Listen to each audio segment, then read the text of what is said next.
Hello, everybody. Thank you for joining. The purpose of today's meeting is to go about the Greenbelt project closure. The Greenbelt project name was Defense and Space Supply Contracting Cycle Time Reduction, which basically is the process that we request and have a PO out for suppliers to perform certain type of work, design, or design or testing. So we go to the first slide here. See, there we go. So the process is called AEWA process. It stands for Aerospace Engineering Work Authorization. And like I stated before, the intent of this is so we have a need, so a specific skill set, like a niche skill set that we don't have in-house, and the intent is to go out to supplier, to a vendor, have them perform the work for 100 hours, 200 hours, depending on the project, and then we will be done with the work. So the process is kind of lengthy and cumbersome to work with, many approvals, many layers. I'm going to go over that. So here is just high-level overview what the process is. So you have your request as an engineer, as a leader. You have your request. You want to have outsourced 400 hours for a specific skill set. You go into a system with your documentation ready. You submit it. Then it will be reviewed by the AEWA focal. Review it, make sure that at very high level have the kind of a minimum work, kind of a have your statement of work. They don't revise the statement of work. The documentation just say, okay, they have it, kind of a checklist purposes. Then they will send that back to supplier. Hey supplier, stating this is your the company wants to do that you to perform this work. This is the many hours, this is the schedule, and this is the rate do you have for our system. They approve, yes, and then after that it will go to the procurement group. It will go for to create a purchase requisition, which is created by a scheduler, planner, kind of a couple people there, and then it will go to the PO creation process with the buyer, and then after that compliance, and then a PO release. At that point of time, that's when the supplier can start performing their work it was intended to.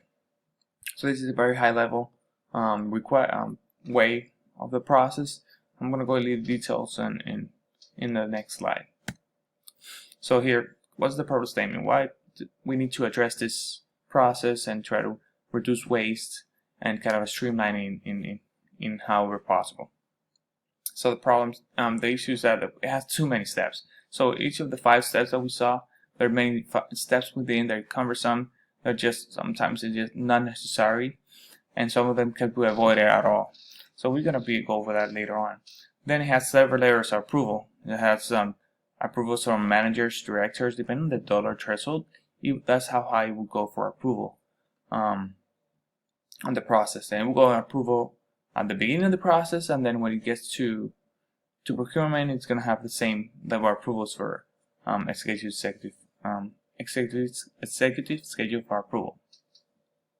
And the process goes from kind of like I stated, goes to the requester, to a focal review, to a scheduler, which is the scheduler is the manual work. They do it manually, it's not a systematic process. Then you go to a buyer, and finally compliance. Just all this happens before it gets to the supplier to actually perform the work. So about 5 touch points I have through the process. Last year, 2019, we ended up at 32 days on average for cycle time, which is not good for, it just drives poor program execution. And when you have poor program execution, it gets you to not meeting customer delivery, or having to scope scope projects or tasks from the program so we can meet the deadline. And so what's the objective here? So the objective is reduce the process cycle time to 15 days. So 15 days, it's just gonna pretty much more than half of the process, and that's a big challenge for us to how we can get to that in a way that could be sustained. Because if we are there, for example, just tracking them, just bulldogging each of the requests, then that's something possible at any point of time, but it's gonna get. We want to make sure that the process runs by itself and it goes efficient. So that's the intent of it. We create this project, we have the deliverables, and those deliverables should be able to control the process with that maintain our results. So here we go. So this is the project scope. We divide into phases. Phase 1, process standardization. In here we focus on standard documents, as in the same or work, and standard single source justification. And when we say standard, is that we're going to go over that a little bit later on the FMEA analysis. It's that we identify that we could make standard documents depending on the program. The same thing with the single source justification, SSJ, is that we could identify key things that were repetitive and recur every request, and just try to create standard documents so when the request comes in, they don't reduce the waste. Then we go to procedures and process development. That's documenting the process itself. So you have the process. When a new person goes in, how I submit a request. They will go in, follow a process, get this document, select the one they want, and continue the process.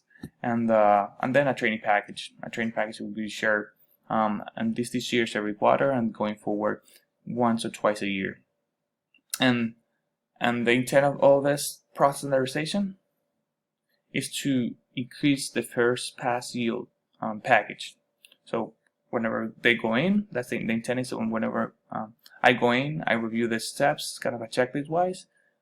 I have all that minimum requirements. The process should go, the request should go through process in a smooth way, and that will mitigate any other failures. We're going to talk about that in a little bit too. So phase 2. So phase 2 was the scope is the systematic improvement, and the intent of the systematic improvement is there's manual works when you get to procurement. They need to create the PR, purchase requisition manually. There's no automatic system like we do on other programs, and the reason is that this is government programs, so the authorized process is the one that currently have. So to change that process into the automated one, we need to go back to the customer, which is the government, show them kind of the business case. Then we're gonna hear back from them, and it's gonna be an interaction for a couple months. And I say a couple months because of the current situation of the COVID virus. It could take about 12 months. That's all we see when we go back to the government on other requests that we want to change the process or change the drawing or design. It kind of goes the same, it's different layers. We need to make sure to confirm to them that we are properly tracing the cost and many things that need to be confirmed. So that's why it was the scope, but this is a good one for next year that we're going to be addressing for sure. So how we manage this process, how we get the results, how we get to the final conclusion, how we gonna get there. So the methodology uses Six Sigma with the DMIC approach, and we went to the SIPOC, we used the SIPOC with failures, we reviewed the failures and data with the FMEA, and then we develop a control plan to make sure that we have that sustained gain that we're gonna get through the project execution. So with this methodology in place, this is how we plan and forecast is to be at the end of the project. So current state, we're 32 days. Then phase 1, which is human error, that's what we call it. We want to take it to 22 days. Then the systematic change would have taken us to 15 days. So that's why it's red, because we're not gonna make it just to scope, but this is how the approach that we did and what we're gonna perform to get there. So first we go to a process map. This helps us to understand the process a little bit better, what's required each of the steps, kind of get us the idea of kind of okay, this had a lot of steps and for a reason, and we try to understand which one can be streamlined or which one we can create standard documentation. As you see here, you go from initial request to field glass, which is another step of approval, then complete the statement of work, and then it will go to the budget, and then SSJ, which is the other document that we're talking about, and then it will go to the tool, so you can submit the request in and get it reviewed through the process. So these are kind of the main steps that we want to focus on, so we're going to have the biggest impact on the project. So from the process map, we started creating a SIPOC. Let me put this here somewhere, sorry. The SIPOC. The SIPOC is extremely useful to understand the process, understand the customer requirements and the supplier requirements. So this kind of gives you an idea of what can be changed. So what can be improved and changed into a way that we don't need to, we will not get into a hard stop. So one of the key things is but we want to understand, okay, this is the input, this is the output. Okay, what are the customer requirements that we cannot change or produce or something different? And then the same thing with suppliers. Kind of like, this is internal, not supplier, actual supplier, just who's the supplier of the process. Make sure they don't want those are requirements that they cannot change and we cannot change. So this is helpful capture before jumping to the FMEA and saying yes, we want to change all this, and it's not something that can be done because some of these requirements are corporate policies that we cannot change.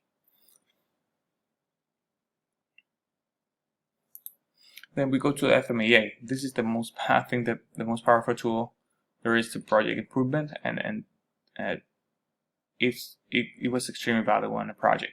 So FMEA, we capture the failures in the process.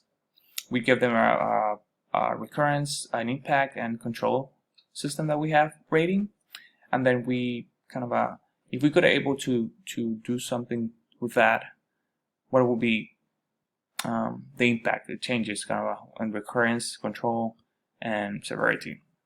So we did that, and then we did a Pareto analysis with the difference from the before and new. So in here we just highlighted the kind of from high to low in difference. So in Pareto chart, the intent of the Pareto is just to have 80% of the failures caused by 20% of the steps or inputs.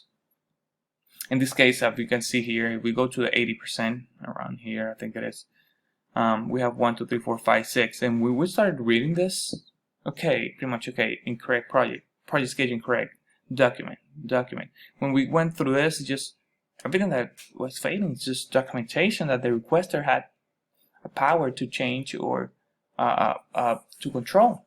So that's when the light bulb hit, and we're just gonna go, okay, standard documentation is gonna be, that's how we identify human error as the first step, phase 1. So this is something that we can control, and we control it easily. So with this information, what we did is just create the standard documentation, create standard SAMR works, create standard SSJ, and develop the procedure in the documented way that we can understand as a requester, not as a process owner. So the results we see here, cycle time.